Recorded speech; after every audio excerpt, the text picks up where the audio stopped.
fechar ali, tá uma feira ali. Às 13 horas e 20 minutos, na sala 316, dá-se início à terceira audiência pública da Comissão de Segurança Pública e Assuntos de Polícia para tratar sobre o projeto de lei 3804 de 2018, que dispõe sobre a obrigatoriedade dos estabelecimentos que comercializam telefonia móvel, bem como outros aparelhos eletrônicos que possuam e-mail estabelecidos no Estado do Rio de Janeiro. Essa audiência ela foi concebida em parceria com a Comissão de Economia e nós estamos aguardando, a qualquer momento, a chegada dos deputados Valdec Carneiro e do deputado Carlos Osório. Esse tema, ele vem sendo tratado pela Comissão de Segurança Pública e também, em particular, pelo meu mandato, desde o ano de 2015. Em 2015, nós apresentamos aqui um projeto de lei sobre a necessidade de constar em cada registro de ocorrência, né, o respectivo número do e-mail para imediata comunicação à operadora correspondente com vistas ao bloqueio do aparelho por determinação da autoridade policial. E, recentemente, exatamente a partir de um incidente ocorrido no Aeroporto Internacional do Galeão, em que nós verificamos que foram furtados ou foram subtraídos, melhor dizendo, um número expressivo de celulares que apresentava a monta de 3 milhões de reais de prejuízo, nós então entendemos que haveria necessidade de um momento anterior, né? Ou seja, esse momento que não é o momento em que o aparelho já está à disposição do consumidor, já está com o consumidor final, que tem o seu celular subtraído por furto, por roubo, nós entendemos que haveria um momento anterior em que essa questão também do e-mail fosse indispensável. Só para a gente ter uma ideia do que representa isso, acho que a gente não precisa nem se preocupar muito com questão de dados estatísticos. Se nós olharmos para o nosso universo de convivência, acho que todos nós vamos poder dizer que há uma grave crise na segurança pública e acho que todos nós vamos poder dizer que temos, de forma constante, uma sensação de insegurança. E parte dessa sensação de insegurança, ela é tocada exatamente por esse crime de rua, qual seja o furto, qual seja o roubo, e, em particular, quando o objeto a ser subtraído é um telefone celular. Que o telefone celular hoje, ele é mais, ou talvez ele seja, o que ele menos faz, na verdade, é ser utilizado como telefone. Ele é, antes de tudo, né, um instrumento de tecnologia que nos conecta em tempo real com o universo da nossa vida. E para se ter noção da magnitude dessa sensação de insegurança, a gente pode dizer que dados que foram consultados através da base dos registros de ocorrência da Polícia Civil, monitorado pelo Instituto de Segurança Pública, nos dizem que a cada 40 minutos um celular é roubado no Rio de Janeiro. Então, isso nos mostra, né, que esse tipo penal, ele alcança, né, de um modo geral, todo o Estado, não apenas na cidade. Se nós compararmos os dados de 2016 com os dados de 2017, que são aqueles agora disponíveis no Instituto de Segurança Pública, nós vamos ver que de 2016 para 2017, houve um aumento de 41%. Em 2016, nós tivemos 6.280 roubos de celulares. Em 2017, 8.857 roubos de celulares só na cidade do Rio de Janeiro. Quando a gente vai para o estado do Rio de Janeiro, a gente tem um aumento de 8.686 em 2016 para 11.030 em 2017. E a gente verifica que o local de maior incidência é a cidade do Rio de Janeiro. Nós temos que observar que a cidade do Rio de Janeiro hoje conta com cerca de 12 milhões de habitantes, mas seguido praticamente de toda a Baixada Fluminense. E aí a gente tem, em segundo lugar, São Gonçalo, e depois os municípios da Baixada, como Nova Iguaçu, Duque de Caxias, São João de Meriti. E quando a gente vai olhar o horário, né, por incrível que pareça, o horário, há uma simetria nesse horário entre 6 da manhã às 6 da tarde. Então, de 6 da manhã às 6 da tarde, nós temos mais de 5.000 fatos registrados, enquanto que de 18 à meia-noite, nós temos cerca de 4.000 fatos registrados. Então, a gente percebe, né, que há uma vulnerabilidade em todos os horários, em particular nesse horário de 6 da manhã às 6 da tarde, que é efetivamente o horário em que as pessoas estão exercendo sua atividade profissional, né, a sua atividade social. A outra questão que eu quero colocar é que a gente pode observar no roubo de celular a mesma questão que a gente observa na questão do roubo de carga. Acho que a gente nem pode tratar o roubo de celular fora do contexto do roubo de carga, né? Sem dúvida nenhuma, os equipamentos eletrônicos, ao lado dos alimentos, contribuem para os produtos, né, de maior alcance no roubo de carga. Se de um lado a gente no roubo de carga, no que se refere ao desabastecimento, aos produtos alimentícios, a gente caminha para um desabastecimento, haja vista que algumas empresas se recusam a transportar para o Rio de Janeiro, e aí a gente pode estudar outros impactos indiretos, seja o impacto financeiro, seja a evasão de tributos, a gente pode tratar também de um problema do desabastecimento. No caso do roubo de celular, no contexto do roubo de carga, a gente tem visto aí a venda desses aparelhos em diversos momentos. E no Rio de Janeiro, na cidade do Rio de Janeiro, a gente vive uma tempestade perfeita. Se de um lado a gente tem o aumento dos números dos crimes contra o patrimônio, a gente também assiste uma potencialização da desordem urbana, né?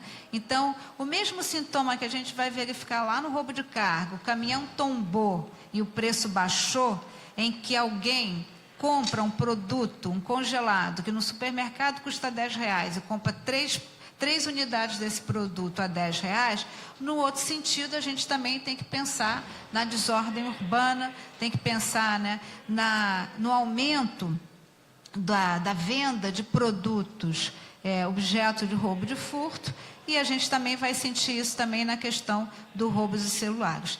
E eu sempre digo que a população ela não tem muita noção. Eu fico me perguntando o que está faltando para as pessoas entenderem definitivamente que comprar um celular fruto de roubo ou, né, de uma conduta delituosa, ou comprar um produto, né, fruto também de roubo de carga, é contribuir exatamente para essa engenharia econômica do crime, né? Na verdade, a receptação ela retroalimenta o crime contra o patrimônio, e a gente poderia ficar aqui discutindo umas questões relativas à modificação das penas. Acho que essa questão da receptação qualificada tem que ser olhada de uma forma diferenciada, mas a gente tem que trabalhar também essa questão aí da atuação, né? Convencer a população que receptação é crime, que pirataria é crime, lembrando aqui que depois do contrabando de armas, depois do tráfico de drogas, a economia criminosa que mais produz, que tem mais facilidade financeira é a pirataria. Então, feitas essas considerações, eu queria muito agradecer aqui já a presença de todos aqueles que nos dão o prazer de comparecer a essa audiência, e queria me permitir, né, a gente tem aqui já vou anunciar, o doutor Neival Rodrigues, que é da FENSEG, consultor da FENSEG, doutora Glauce, também da FENSEG, doutora Alessandra, também da FENSEG, o doutor Kleber Isaías Machado, dos Correios, doutor Júlio César, dos Correios, doutor Paulo Cassar, também está presente, o doutor Maurício Spinelli, e o doutor Celso Ribeiro, com o doutor Gabriel Ferrando, representando a Polícia Civil. E eu queria abrir, porque a finalidade dessa audiência é tão somente pedir que os senhores examinem o projeto de lei, né? Doutor, quero registrar aqui por um dever de verdade que, por eu ser oriunda da Polícia Civil, eu mantenho até hoje uma ligação com as autoridades e com os policiais civis. Então, numa das inúmeras conversas que tive com o doutor Celso, quando ele ainda estava lá na delegacia da 19ª DP como titular, eu sou moradora da Tijuca, então eu tenho por comportamento e me apresentar a todos os meus delegados titulares, e naquela conversa a gente já começava a conversar sobre essa questão de furto e roubo de celular, e aí uma iniciativa que, num primeiro momento, foi consolidada numa portaria do chefe de polícia, numa lei nossa, e posteriormente essa também, que é exatamente aquela que quer atingir o momento anterior à questão da venda do produto, da venda do celular. Então, nesse sentido, eu queria perguntar ao doutor Gabriel, ao doutor Celso, quem fala primeiro, e pedir aí as suas considerações e dizer também que a gente recebeu aqui um ofício, tá? Encaminhado pelo, deixa eu ver aqui, presidente da ABNNE, né, que ele também apresenta algumas observações. Eu queria pedir que a assessoria me apresentasse aqui o anexo, tá? Para que a gente pudesse também compartilhar essas coisas. Tá bom, obrigada. Quem começa? Doutor Gabriel. Doutor Gabriel Ferrando, delegado titular com quem eu tive o prazer de trabalhar, que hoje está aí no desafio de ser titular da Divisão de Roubos e Furtos. Boa tarde, meu nome é Gabriel Ferrando, sou o atual titular da Delegacia de Roubos e Furtos, como fui apresentado pela ilustre deputada. Inicialmente, agradecer a oportunidade, deputada, por estar aqui nesse momento, contribuindo com o nosso conhecimento. Também agradeço aos senhores pela oportunidade de estar aqui escutando as nossas colocações. Inicialmente, cabe ressaltar, senhores, que hoje é importante, como a ilustre deputada falou, temos que compreender o cenário atual do que o aparelho celular hoje está envolvido e como ele figura em importância nas investigações. Hoje o aparelho celular, senhores, ele representa um dos alvos mais cobiçados pela criminalidade, né? Muitos dos crimes que estão envolvidos, como roubo de veículo, roubo a transeunte e o roubo em suas mais variadas formatações, o alvo principal do criminoso é o aparelho celular. Então, o aparelho celular hoje ele representa, na verdade, um objetivo pelo criminoso a ser alcançado. Seja por conta da sua liquidez, é muito fácil hoje em dia você comercializar um aparelho subtraído, seja porque hoje o aparelho celular se tornou um objeto de consumo, né, fundamental para nossas vidas, então, de grande demanda dos cidadãos em geral. Então, diante dessa liquidez, da facilidade de você comercializar um aparelho, diante do valor de revenda, ou seja, é muito fácil um criminoso expor à venda, colocar à venda um aparelho celular. A demanda pela aquisição de nova tecnologia da população em geral faz com que o aparelho celular dispare nos bens mais cobiçados pelos criminosos. Então, isso tem que ser levado em consideração. E o ponto 2, realmente, é a cultura da receptação, né? Não raras vezes, eu também já desempenhei grandes investigações em que nós conseguimos recuperar os aparelhos celulares roubados nesses eventos, e, para minha surpresa, eram pessoas, às vezes, que não tinham perfil criminoso, que estavam na posse desses telefones, né? Pessoas de todos os segmentos sociais, desde as mais humildes até aquelas que realmente teriam condições de comprar um aparelho na loja, e seja por que motivos, optaram por adquirir um bem em situação, no mínimo, suspeita, por um preço vil, por um preço abaixo de mercado. Então, isso também é um fator que contribui à cultura da receptação que está instalada na sociedade. Muitos, às vezes, sabedores de que aquele bem tem uma origem suspeita, ainda optam por adquirir o bem. E aí eu me deparo com essa legislação muito bem feita, em que foca na necessidade, basicamente, de se comunicar o número serial para a delegacia, né? Hoje, senhores, a identificação internacional do equipamento móvel, que é o IMEI, se nós pudéssemos utilizar como analogia, ele equivale ao chassi do automóvel, né? Hoje em dia, nós conseguimos rastrear um automóvel subtraído, um veículo como sendo produto de roubo, como?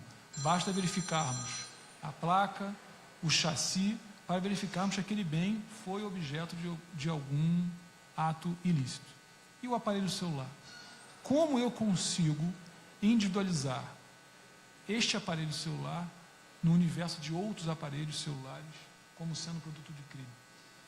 Ou seja, os aparelhos celulares são similares, né? Em modelo, cor.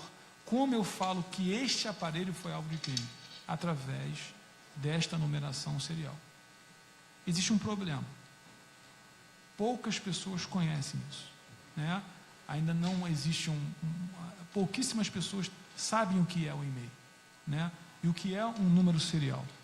Então, nós temos também que pensar numa divulgação para a sociedade e a importância disso. Eu costumo falar para os meus familiares, sempre tenham um hábito de anotar em algum lugar na sua residência o número serial do seu aparelho. Seja num papel, hoje em dia nós temos a tecnologia, seja você colocar num arquivo numa nuvem, em que você acessa de qualquer lugar, as pessoas têm que ter o número do seu aparelho celular, o número do serial, apto, a qualquer momento, disponível para acessar. Por quê? Porque se nós não tivermos essa informação, não que a autoridade policial não consiga acessar, deputado, eu consigo, mas isso atrapalha nas investigações.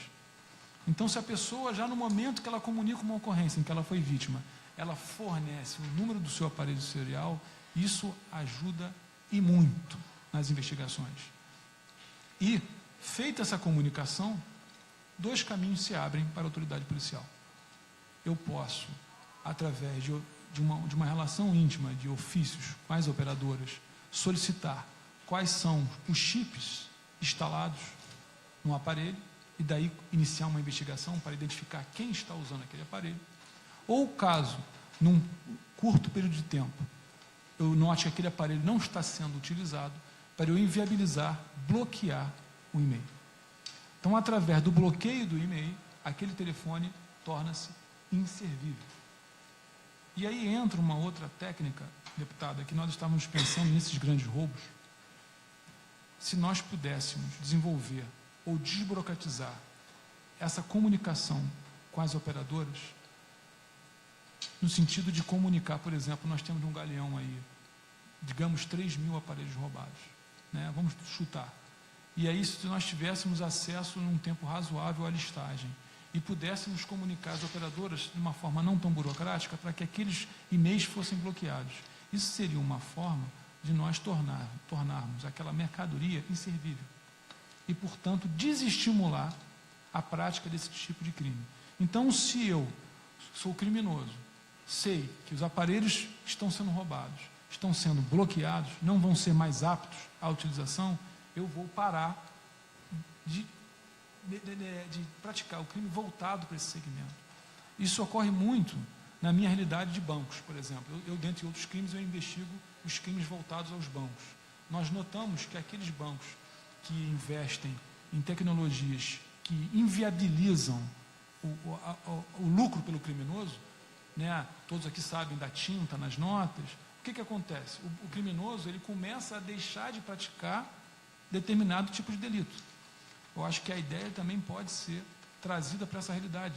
Ou seja, trabalhar uma divulgação de que todos, por exemplo, esse evento do Galeão, se nós tivéssemos num caminho menos burocrático para bloquear todos esses e-mails, falar assim, ó, que todos aqueles telefones estão bloqueados.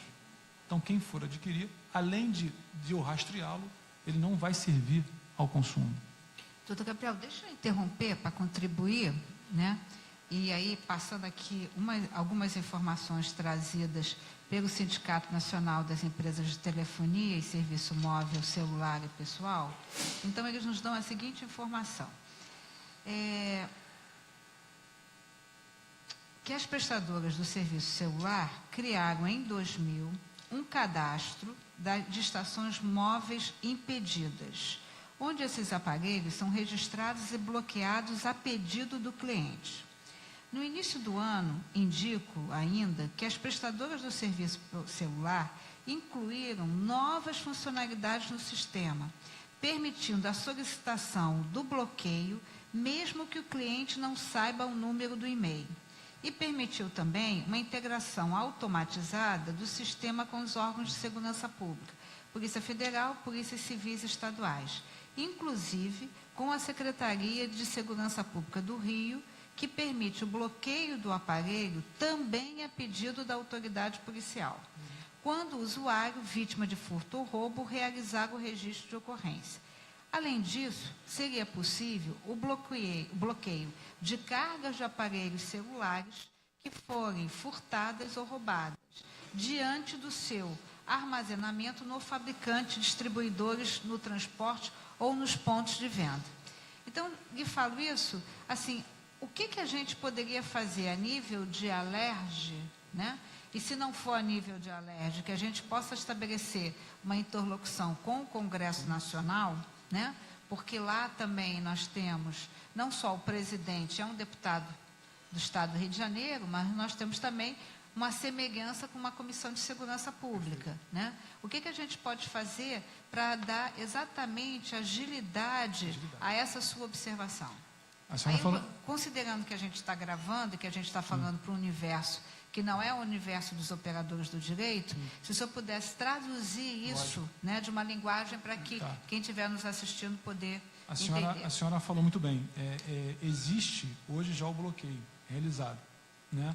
Como é que é feito esse bloqueio? A pessoa comparece, numa das vezes, numa delegacia policial, informa o seu número de e-mail, esse número de e-mail ele é inserido no registro e nós optamos para fazer o bloqueio, caso a pessoa necessite, seja vantajoso para a investigação.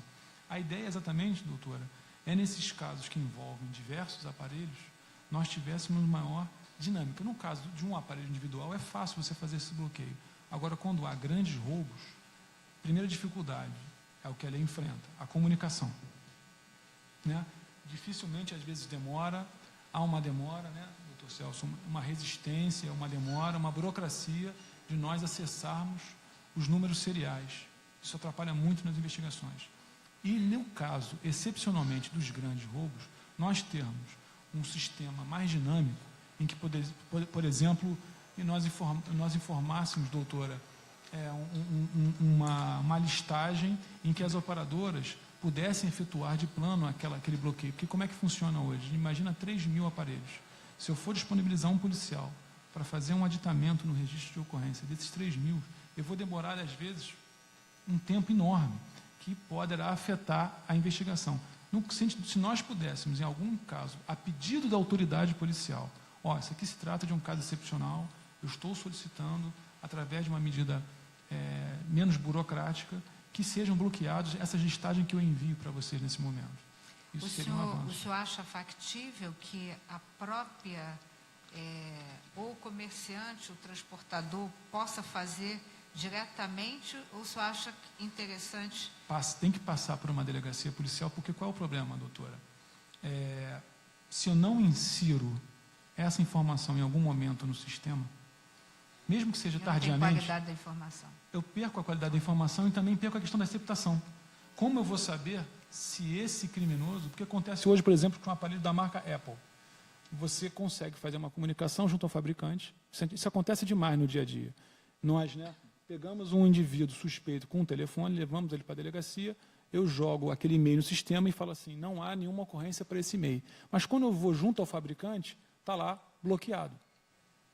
Há uma consignação de bloqueio. Ou seja, alguém, supostamente que foi proprietário, se deu o trabalho de comunicar junto ao fabricante, bloqueou, mas aquela informação não foi inserida para mim no sistema. Isso gerou uma divergência de informação. Eu tenho uma informação e eu não consigo afirmar que aquele aparelho é produto de crime, porque eu não sei se ele foi extraviado, eu não sei se ele foi perdido, então eu não posso imputar a prisão daquele criminoso.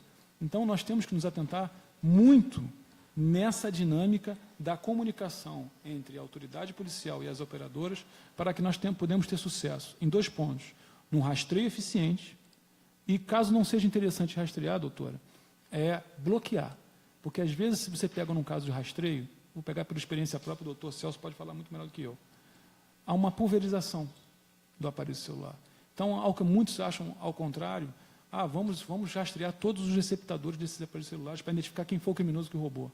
Você vai pegar em tudo quanto é lugar do Estado. E aí as pessoas vão relatar para a gente, né, as situações mais variadas. Eu comprei isso aqui de um indivíduo que estava na rua.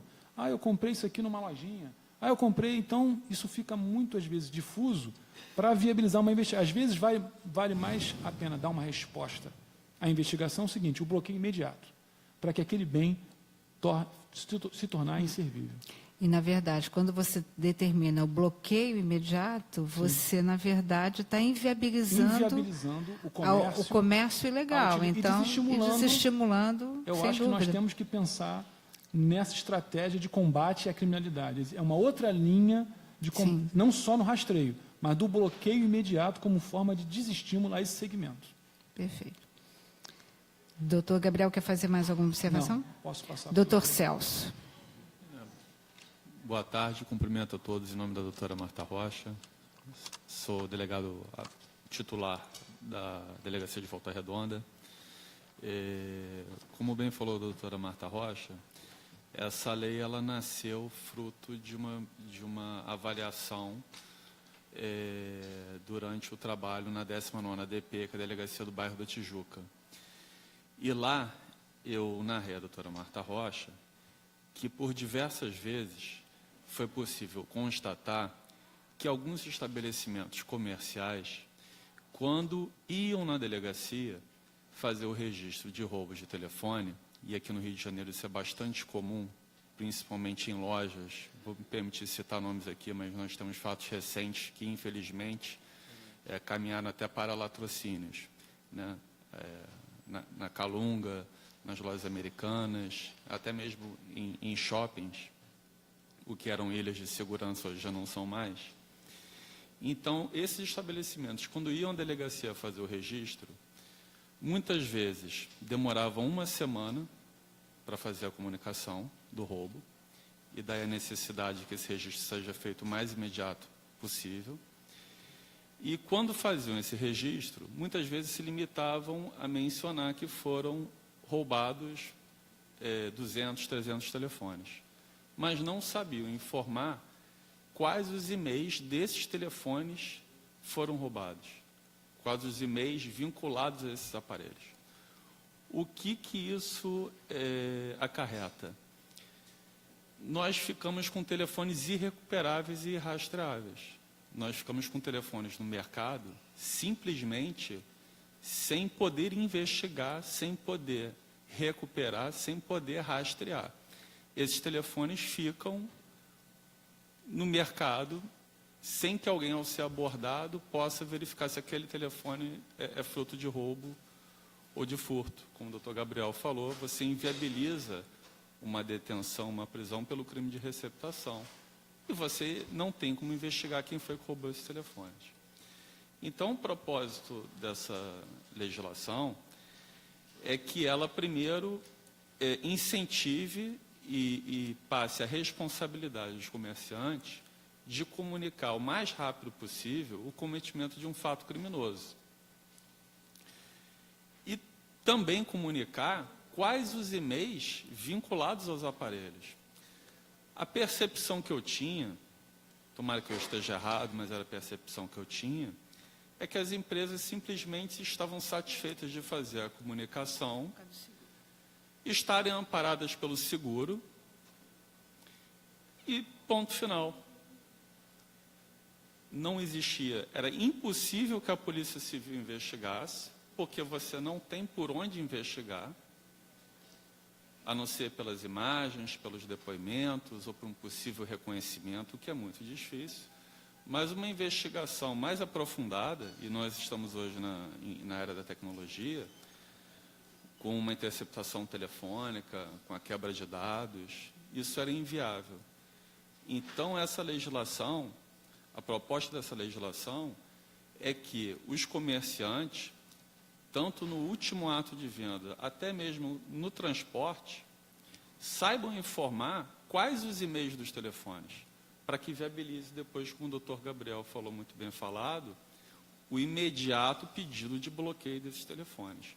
Na medida em que essas lojas não informam os e-mails, o doutor Gabriel na sua delegacia ou na minha delegacia, eu não posso pedir o bloqueio desses telefones e não tenho nem como investigar com quem está esses telefones. E aí, na prática, o que a gente percebe, esse movimento é muito rápido, até por conta da tecnologia, esses telefones são vendidos na própria internet e em 2, 3 dias já estão fora do estado do Rio de Janeiro. Na prática, fica inviável de recuperar esses telefones. Simplesmente inviável. Então, eu queria chamar a atenção da necessidade, da imperiosa necessidade, de que as empresas consigam vincular o número de e-mail ao telefone. Deixar isso para o momento posterior é contribuir para o que vem acontecendo no estado do Rio de Janeiro e impedir que a Polícia Civil faça uma investigação. Essa medida de colocar o e-mail, vincular o e-mail do telefone roubado na loja, ela, além de ser importante para poder bloquear o telefone, o que já é feito hoje pela Polícia Civil, até na época da doutora Marta Rocha como chefe de polícia, e tornar o bem inservível, você vai tirar o valor econômico do telefone e possibilitar tão somente que as pessoas tenham o valor das peças para comercializar, mas nós já conseguimos diminuir muito o valor de um telefone, quando a gente tira a possibilidade de alguém utilizar a sua tecnologia. Isso viabiliza também uma outra medida que já foi feita no passado, até quando eu estava na 19ª ADP, no bairro da Tijuca, que foi a possibilidade de pedir ao Poder Judiciário que determinasse as operadoras de telefonia, que enviasse mensagens aos usuários desse telefone. Olha como é importante saber o e-mail. Eu sem e-mail eu não consigo nem bloquear e nem fazer isso que eu vou acabar de concluir. O Poder Judiciário determinasse que os operadores enviassem mensagens aos usuários dos telefones vinculados aos e-mails roubados, informando que aqueles telefones eram roubados e que deveriam devolver esses telefones na delegacia. Isso aconteceu na 19ª ADP, foi uma experiência que eu consegui desenvolver lá. As operadoras foram muito recalcitrantes em cumprir a decisão judicial. Num primeiro momento, apenas uma operadora cumpriu a decisão, e com relação a essa operadora, nós tivemos um êxito muito grande com relação às mensagens enviadas, nós recuperamos vários telefones, e ainda consegui fazer um flagrante de uma senhora, na qual eu comprovei que ela tinha recebido a mensagem, ela ainda estava com a mensagem no telefone, e, infelizmente ou felizmente, eu tive que fazer a prisão dessa senhora, que não era uma criminosa, mas faz parte dessa camada da sociedade que tolera, aceita e contribui e fomenta o crime de roubo. Porque não existiria o crime de roubo se não existisse a receptação do telefone roubado ou furtado. Então, quem compra talvez não tenha a dimensão, quem compra num local inidôneo, numa feira, numa banca, ou de uma pessoa que não tem um mínimo de credibilidade, talvez não tenha noção da repercussão que isso acarreta, porque ela fomenta um crime na qual ela mais à frente pode ser vítima do crime que ela mesma fomentou. Então, da importância dessa legislação, para não ser repetitivo do que o doutor Gabriel já falou, da informação imediata do e-mail, porque ela viabiliza o bloqueio do e-mail, do telefone, tornando-o inservível, e possibilita que as autoridades judiciais, através da sua criatividade, criem mecanismos para investigar. O que nós não podemos, e o celular está para o carro como tem um chassi, e o e-mail, aliás, o e-mail está para o telefone, como o chassi está para o carro, é permitir concordar que fiquemos com telefones irrastreáveis.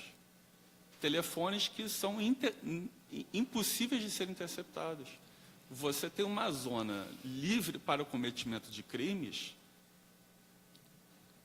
de forma irrastreável. E é o que acontece hoje. Eu não sei qual é o caso, se no caso do roubo do Galeão isso aconteceu, não posso falar, mas acredito que tenha acontecido, porque, infelizmente, é uma rotina das empresas não saberem informar o número do e-mail do telefone roubado. Se limitam tão somente a dizer foram 3 milhões em telefones, tantos telefones, mas na hora de informar qual e-mail vinculado ao telefone roubado, não sabem informar.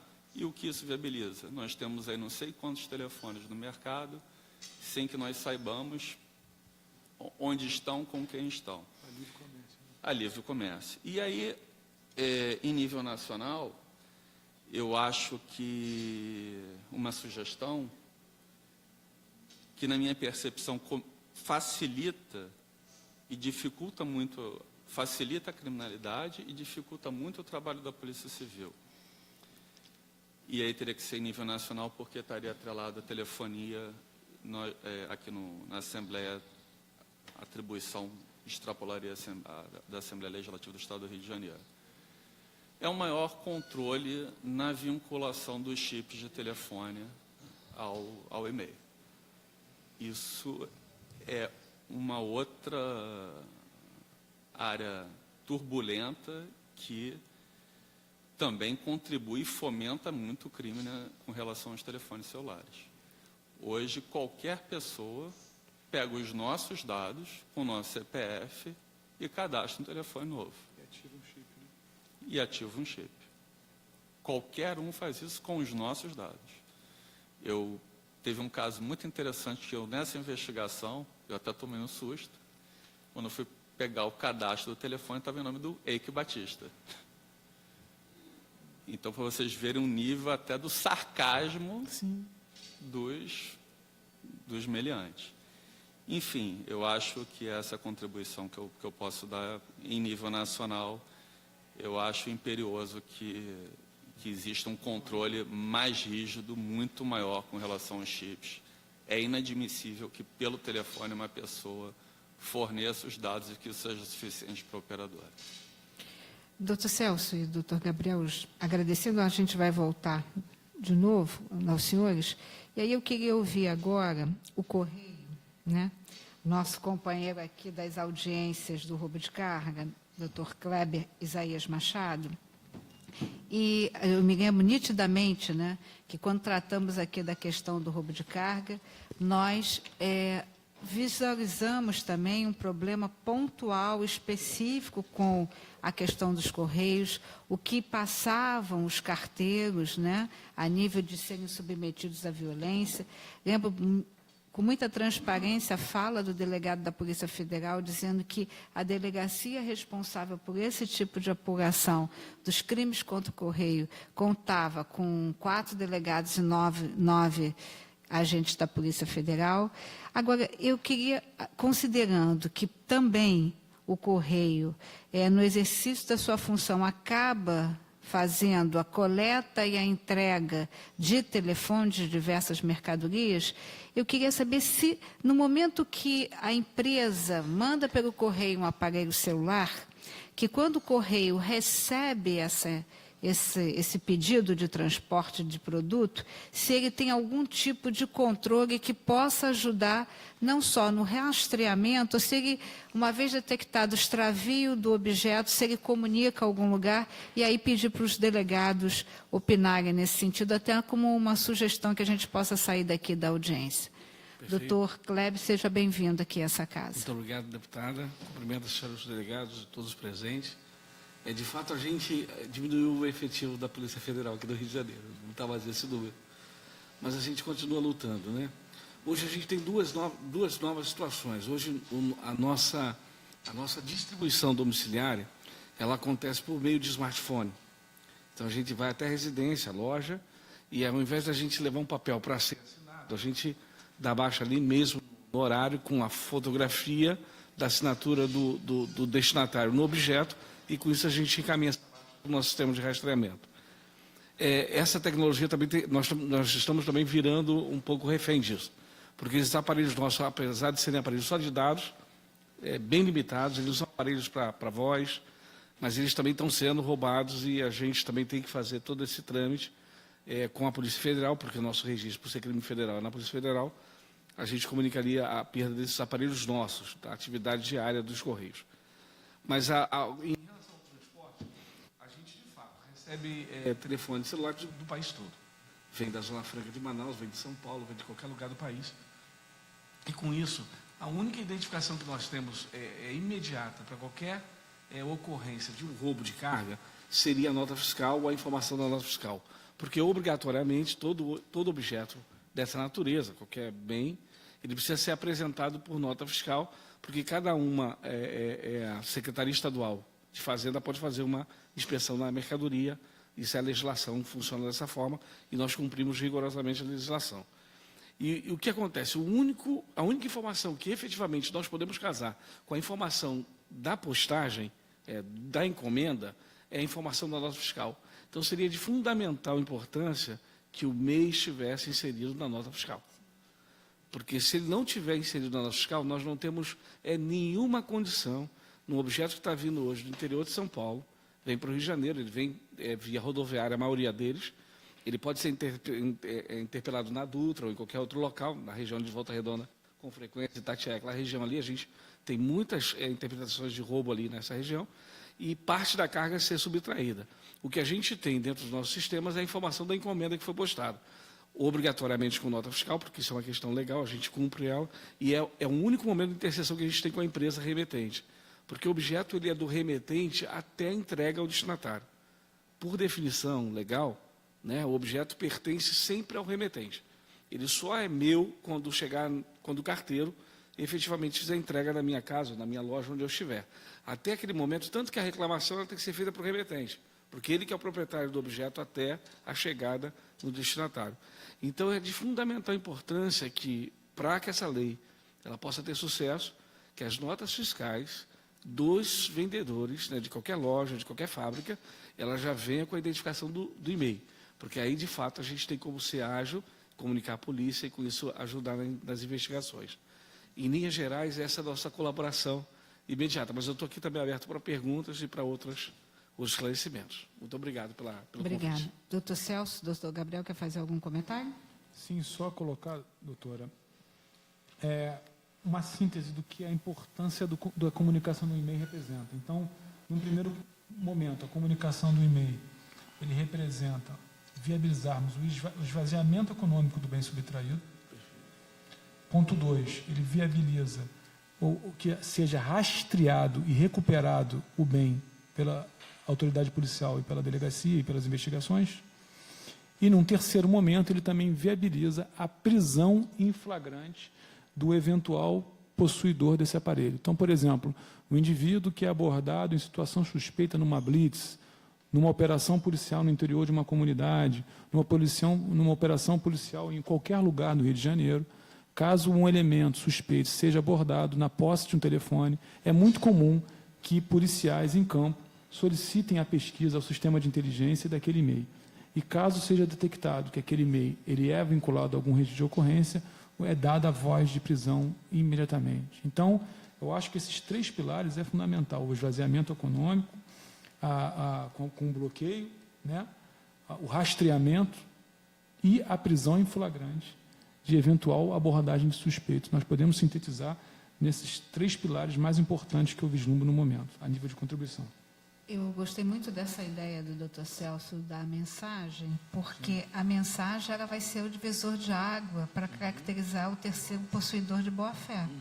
Né? Ainda que eu tenha, de alguma maneira, comprado aquele bem, acreditando piamente, né, que aquele bem era um produto lícito, o recebimento da mensagem é um marco. Né? Então, olha, a partir de agora você já sabe que não é. Então, se dirija à delegacia. Então, seria bem interessante. Essa questão, doutor Kleber, da nota fiscal, eu até me ocorreu aqui de estabelecer uma conversa com o atual secretário, porque há um Conselho Nacional das secretarias de Fazenda, das secretarias estaduais da Receita. Talvez pudesse ali ter algum tipo, porque a gente pode até conversar e pedir para que as notas fiscais emitidas no Rio de Janeiro venham com isso, mas a gente não vai estar trabalhando com aquelas que seriam oriundas de outros estados, né? Mas acho que pode ser até um segundo momento dessa audiência, a gente estabelecer uma conversa com o secretário e até ele pedindo para nos acompanhar, pedindo aos delegados também, né, que a gente possa estar construindo com ele ali, quem sabe, um comportamento para ser levado ao Conselho Nacional dos Secretários. Obrigado. Obrigado ao senhor. Eu queria, então, passar a palavra agora para a FENSEG, a Federação Nacional de Seguros Gerais, e aí indago quem fala, doutor Neival? Doutor Neival. Em primeiro lugar, obrigado pelo convite para estar participando dessa discussão. É muito importante para o mercado de seguros. Tá? E o fato de nós termos uma sinistralidade muito grande em decorrência de roubo de celulares, faz com que o preço do seguro aumente muito. Então, é de todo interesse no mercado a redução dessa sinistralidade, que permite a redução de preço e, consequentemente, ampliar a base segurada. E o caminho, no nosso entendimento, é adequado, esse é o caminho adequado, você impedir a distribuição e a receptação do produto. É a forma mais eficaz de se combater esse tipo de delito. Aliás, foi discutido isso muito no roubo de carga. E a mesma coisa o problema do roubo de automóvel. Tá? A senhora tem um projeto de lei que disciplina as empresas de desmontagem de veículos com esse objetivo, de vocês, as empresas são cadastradas, os veículos que forem desmontados vão ter suas peças identificadas, elas vão integrar um banco de dados, e quem tiver uma peça usada sem essa identificação, sem essa rastreabilidade, é uma peça de origem não comprovada. Então, o caminho mesmo, achamos que essa é a forma de se poder combater e reduzir o roubo de equipamentos celulares. Lógico que o ponto principal é o e-mail. O ideal é que tenha esse número de e-mail em toda a nota fiscal. Acho que aí, a partir daí, nós vamos ter sucesso, vamos ter uma reação muito positiva na redução do roubo e furto. Mas, de qualquer maneira, há um desconhecimento total do que é o e-mail. Nós sabemos o que é o e-mail, mas a população não sabe. Quem usa, a maioria das pessoas que usam o celular não tem esse conhecimento. Não sabe para que ele serve, não sabe que ele pode ser bloqueado, que ele pode ser usado para rastreabilidade. Tá? Vou levar, em função dessa conversa aqui, nas próximas reuniões que nós tivemos de comissões técnicas que discutem seguro de garantia estendida, seguro de celulares, eu vou levar a proposta de que seja incluído na proposta de seguro já um número do e-mail. E aí, nós temos cartilhas explicativas do seguro de celular. Então, nessas cartilhas, nós tentamos introduzir também que quando ocorrer um furto de um celular, tá? Que ele guarde o número que ele tem na proposta e, consequentemente, vai ter também na apólice. Ao registrar a ocorrência, ele informe esse número de celular e inclua também no aviso sinistro. É uma maneira de se forçar essa divulgação. Tá? E isso aí até, talvez, isso pode ser feito a nível nacional, não só no Rio de Janeiro. Tá? É óbvio que essa lei, essa proposta de projeto de lei que manda incluir o número do e-mail na nota fiscal, ela, nesse momento, está atingindo o Rio de Janeiro. O ideal é que ela pudesse ser a nível nacional, né? Mas, pelo menos, em termos de seguro, aqueles celulares que são segurados, talvez possam fazer isso a nível nacional. Isso vai impedir o quê? Impedir a distribuição e a receptação. Tá? Vai atacar a receptação também.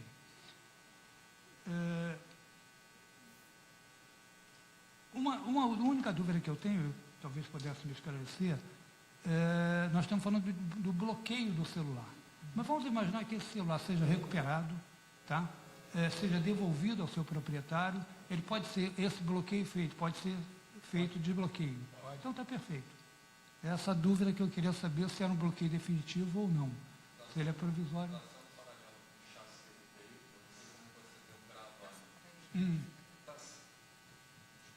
Traçando um paralelo com um roubo de veículos, quando você tem um veículo roubado e comunica na delegacia, é inserido um gravame no veículo. E com esse gravame, ele fica lá constando que está roubado. Na medida em que o veículo é recuperado, é suprimido esse gravame do sistema e o veículo deixa de ter esse gravame. Então, seria a mesma coisa, só que no telefone seria um gravame na prática, porque você efetivamente bloquearia o telefone e ele só voltaria a funcionar com o desbloqueio do telefone. Teoricamente, no caso da comunicação do roubo e furto, o registro que é feito, ele não impede de circular, mas qualquer pessoa que seja pego com esse veículo, ele vai ter... No celular, ele a vai mesma ser coisa. apreendido. Se por acaso o delegado entender que não é conveniente, oportuno, ele bloquear o telefone porque ele entende que é melhor investigar, o telefone vai estar com gravame, mas não vai estar bloqueado. Aí, exatamente. Aí é uma opção da autoridade policial na investigação e tudo vai depender do caso concreto. Mas eu acho que esse é o caminho através do qual podemos efetivamente ter uma redução no roubo e furto de celular. E é uma medida que tem todo o apoio do mercado segurador.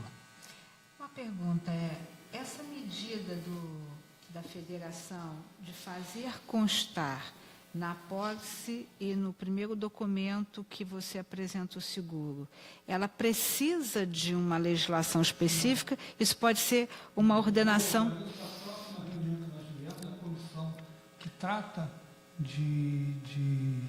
do seguro de aparelho celular, de garantia estendida, com essa proposta deles passarem a exigir a inclusão do número do e-mail no momento de que seja apresentada a proposta de seguro. Então, não há necessidade necessidade de nenhuma disso, não há movimentação legislativa nesse sentido. Seria uma medida de abrangência nacional. Perfeito. O senhor tem ideia de quando será essa próxima reunião? A reunião é mensal, não sei dizer quando foi feita a última, mas em torno de 3 semanas devemos ter essa reunião. Aí a gente, embora não esteja à frente da Polícia Civil, mas se isso entender pela presença dos delegados, para que possa até estar expondo aqui isso, acho que seria bem interessante. E pedir ao senhor, então, que a gente tenha um retorno disso. Se houver mesmo esta decisão, eu acho que essa decisão pode ser bem importante, né? A federação não tem o poder de determinar isso para as seguradoras. Tá? Mas eu acho que vai ser um bom senso uma medida dessa, uma medida que vai interessar todas elas. Tá? Sim.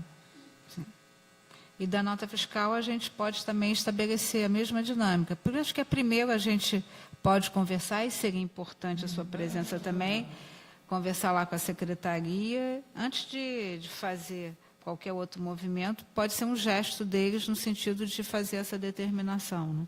Que pode ser, talvez, de grande valia lá o número, e também dá um conforto, porque as pessoas, via de regra, guardam a nota fiscal. Então, daria um conforto até para o próprio usuário saber que está lá num lugar.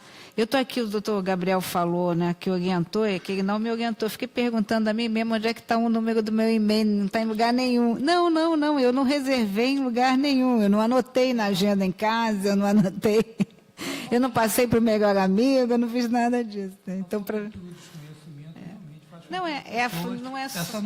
Esse número não está disponível. E não é só a falta do desconhecimento, claro que tem isso, mas a gente que tem o conhecimento do tema, a gente nunca acha que isso vai acontecer conosco, acha sempre que acontece com o vizinho e não com a gente. Né? Então... Uma curiosidade só. Realmente nós somos muito, como eu diria, vamos usar a palavra acomodados. Eu atuo no mercado de seguro há muitos anos. Eu conheço os termos de um contrato de seguro até por conta do trabalho que eu venho exercendo. Mas eu nunca li um contrato de seguro completo. Eu acho que talvez ninguém aqui nessa sala tenha lido. E ali é que está dizendo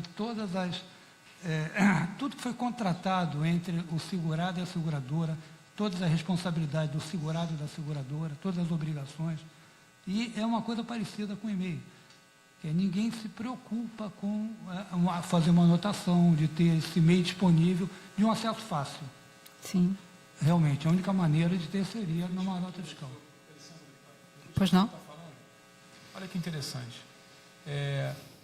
Nós sabemos também que existe um outro lado da moeda, que muitas pessoas comunicam também falsamente crimes para obter o seguro do celular. Né?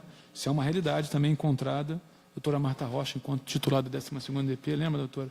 Nós fizemos uma ação lá, aprendemos elementos. Então, o que acontece? A partir do momento que esta informação do e-mail constar do contrato, e aí ele vai comunicar, e ele vai ter informação ao seu telefone, vai ser bloqueado, isso também vai inibir indiretamente a fraude. E a comunicação, porque ele vai fazer o seguinte, aquele telefone que eu vendi, para obter um ganho, vendi para terceiros, aquele telefone vai estar bloqueado. Porque a seguradora vai exigir, de repente, quando exigir a cópia do registro, exigir também um registro com o número de e-mail, porque isso vai ser bloqueado. E se vai ser bloqueado, doutora, tecnicamente aquele bem vai ficar esvaziado. Sim. E isso também vai inibir e muito. Então aquelas falsas comunicações de crime vão também desaparecer, porque isso aí nos afeta muito em termos de estatística criminal. Eu costumo falar que isso é um dos piores crimes, porque às vezes a gente mobiliza viaturas, efetivo policial para áreas que não estão acontecendo crimes por conta de pessoas que estão ali passando informações falsas para a polícia em prol de uma indevida vantagem econômica. Eu indago a doutora Glaucia e a doutora Alessandra se deseja fazer alguma observação. Acho que o Neival já falou tudo, mas uma questão que chamou a atenção no projeto como um todo é o seguinte: para nós, seguradores, é muito importante essa comunicação também da forma mais rápida possível. Inclusive, o Código Civil prevê, quanto antes você avisar a existência de um sinistro, melhor é. Para o sinistro ser bem regulado, para que a gente verifique eventual fraude. Então, o projeto está muito alinhado com o que a gente entende a respeito da comunicação. Por isso até me chamou a atenção, 24 horas. É o que a gente também espera dos nossos segurados. E também tendo nessa linha da questão de fraude, que vai nos ajudar muito toda essa composição que foi feita aqui, toda essa estruturação. Levantei aqui um número rápido, a gente teve cerca de 300 mil indenizações pagas no ano de 2017, a nível nacional. Claro que elas não incluem só roubo e furto, inclui também reparo, que aí é um número global, não consegui separar para trazer. Mas é um número expressivo, assim, então para a gente faz muita diferença que esse processo tem uma estruturação capaz de inibir as fraudes. Obrigada. Perfeito. Doutor Maurício, doutor, você quer fazer alguma observação, alguma indagação? E já passar para o doutor Cléber. Pode falar. Boa tarde a todos. Ilustre deputada, na verdade, mais do que contribuir, na verdade, fica mais um questionamento técnico aos senhores delegados. Estivemos conversando durante as últimas semanas com alguns delegados de polícia justamente sobre esse assunto. E me pareceu que, naquele momento, uma das dificuldades era do ponto de vista técnico do delegado de polícia, dessa facilidade ou dificuldade em realizar esse bloqueio. Na ocasião, o delegado que estava ali conversando conosco, ele nos disse que, tecnicamente, hoje, e eu estou falando de 2 semanas atrás, ele nem mais tinha acesso à possibilidade de bloquear através do e-mail. Ou seja, ele conseguiria bloquear a linha telefônica, mas não o aparelho através do e-mail. E aí nos pareceu, isso nos levantou uma dúvida muito interessante, que é a seguinte: a gente entende que, a partir do momento que o aparelho ele é furtado ou roubado, como foi exemplo agora do Galeão, por exemplo, aparelhos muito sofisticados, de alto valor, esse aparelho, quando ele vai parar numa comunidade ou em qualquer outro lugar, ele vai ser vendido por um preço muito abaixo. Então ele vai acessar um público que eventualmente não teria condições de comprar um aparelho daquele. Então, nesse caso, quem fabricou o aparelho, em tese, está ganhando 2 vezes, porque a pessoa que vai querer comprar, vai comprar de qualquer jeito, independente do valor, e a pessoa que não tem acesso, vai comprar porque tem um valor diferenciado. Da mesma forma, entendo que as empresas de telefonia, por sua vez, também ganham 2 vezes, porque essa pessoa que teve acesso ao telefone não o teria, mas para que esse telefone funcione, vai precisar obrigatoriamente de um chip. E, portanto, ele está acessando um cliente que não teria acesso normalmente. Diante de tudo isso, a pergunta que fica é: hoje, o sistema que a Polícia Civil usa permite que o delegado tenha esse bloqueio imediatamente? E, se não permite, qual seria o mecanismo, eventualmente legal, para que esse bloqueio fosse realizado? Na verdade, eu vou começar respondendo a segunda colocação, que é o fato de um público que, no primeiro momento, por condições econômicas, não poder adquirir um telefone de última geração, ter a chance de chance, entre aspas, né, de adquirir um telefone roubado. Daí a importância que eu falei de nós termos uma legislação mais séria com relação ao cadastramento de um chip no número de telefone, exatamente por conta dessa questão. É completamente absurda essa situação de você poder cadastrar um chip pelo telefone, informar qualquer CPF e a operadora, não, a verdade é essa, infelizmente, não está pouco se importando com isso, ela quer mais um consumidor. E aí, até voltando àquela questão que eu te falei das mensagens, as operadoras entraram com mandado de segurança para impedir que a Justiça determinasse que as mesmas enviassem mensagens de texto para os seus usuários. Então, por aí, nós também temos que fazer um chamamento à causa das operadoras com relação à sua corresponsabilidade com relação a esse assunto. No que tange ao bloqueio do telefone, o doutor Gabriel pode me corrigir ou complementar a minha informação, houve até um aprimoramento da Polícia Civil com relação a isso, porque ela passou a fazer o bloqueio não só pelo e-mail, porque muitas das pessoas roubadas ou furtadas não sabiam o seu e-mail. Então, ela passou a fazer, além do bloqueio pelo e-mail, também pelo número do telefone informado. E aí, 99% das pessoas sabem pelo menos o seu número de telefone. Da linha telefônica utilizada. Então, é possível que seja feito o bloqueio pelo e-mail e o bloqueio pelo número do telefone. Porque pelo número do telefone, você pode perguntar à operadora qual é o e-mail. E aí a operadora vai saber informar qual é o número do e-mail. Na verdade, posso, doutor Gabriel, antes? Na verdade, eu acho que o que talvez esteja acontecendo é que, como há uma ignorância do que seja o e-mail e da necessidade de ter esse número acautelado em algum lugar, né, no momento do registro da ocorrência, no frigir do acontecimento, né, eu já tive, depois de 30 anos em delegacia, já tive ocorrência de uma pessoa vir comunicar um roubo de auto e não saber a placa do seu carro. Ou por aquela situação, o bloqueou de tal maneira, né, o carro era novo, aquela coisa, não guardou. Então, na verdade, eu acho que o número do telefone, e acho que hoje, quando a gente fica cada vez mais dependente do banco de dados que o aparelho tem, hoje, se me perguntar o número do telefone da minha irmã, eu também não sei, porque está lá, é só ir lá buscar Fátima Rocha. A gente não tem essa questão. Então, talvez, num primeiro momento, seja mais fácil ter o bloqueio pela linha e talvez, como a pessoa, acho que o doutor Gabriel foi muito feliz quando ele falou isso no início, a pessoa que quer ir à delegacia, muitas vezes, não é para mais nada a não ser fazer o registro com vistas ao seguro. Então, ele não vai ter a preocupação de ir buscar. Então, essa consulta à operadora era muito mais lenta do que o número dado ali naquele momento. Então, talvez não é a incapacidade de efetuar o bloqueio do aparelho, e sim aquela circunstância imediata da comunicação do fato. Doutor Gabriel. Deixa eu explicar como é que funciona na Polícia Civil, como o doutor Celso falou.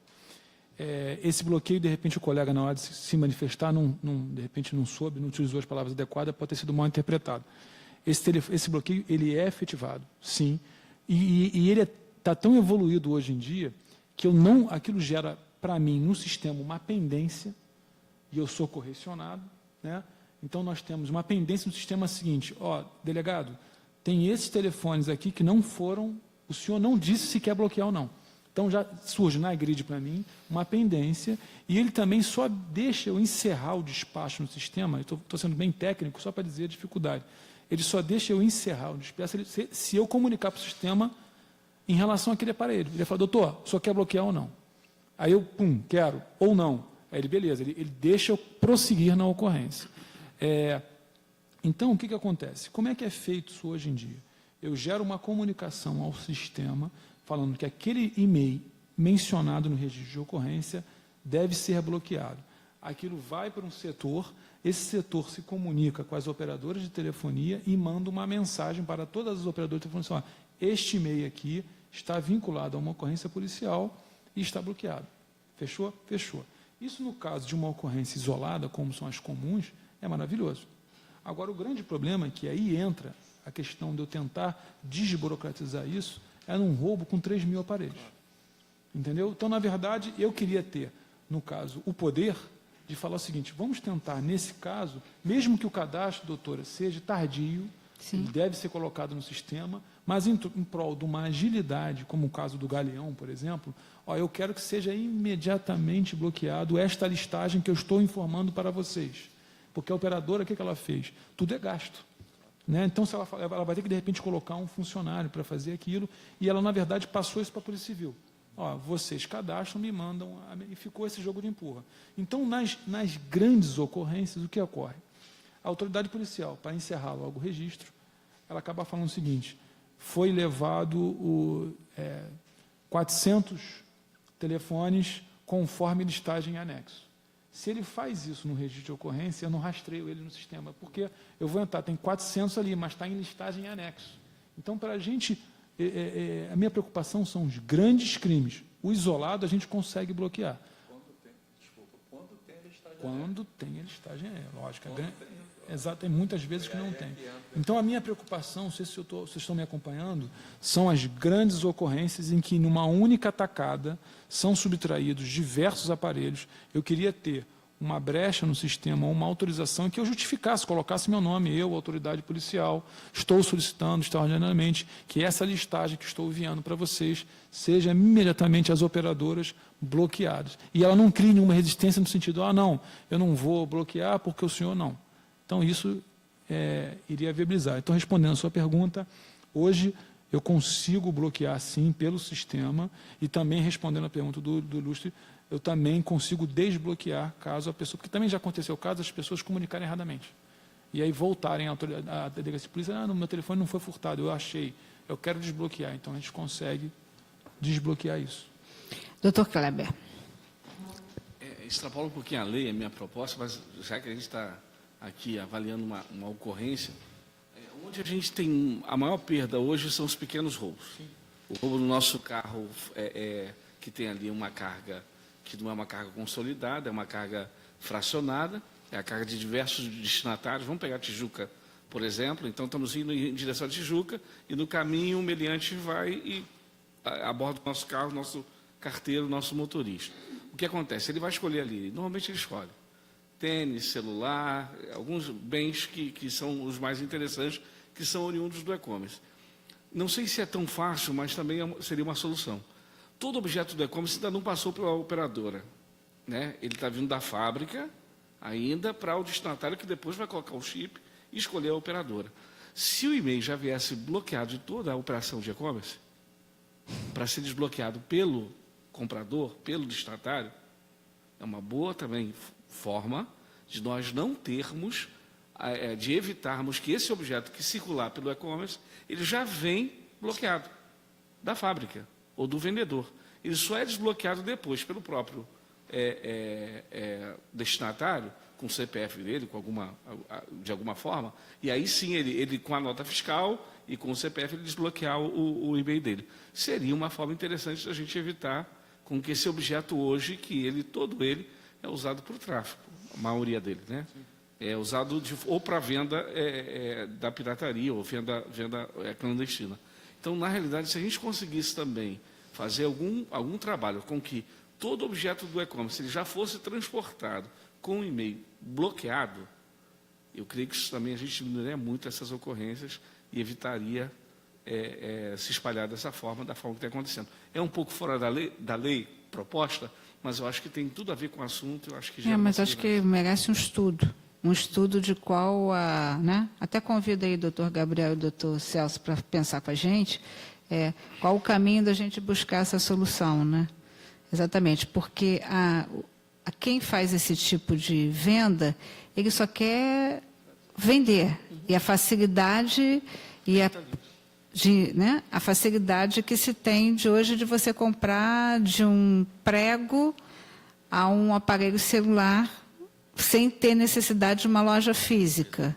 Né? Mas essa sua ideia realmente é bem pertinente. Doutora, poderíamos também, em termos de sugestão, não existe hoje o Cinesp, em que a pessoa consulta Sim. o seu veículo?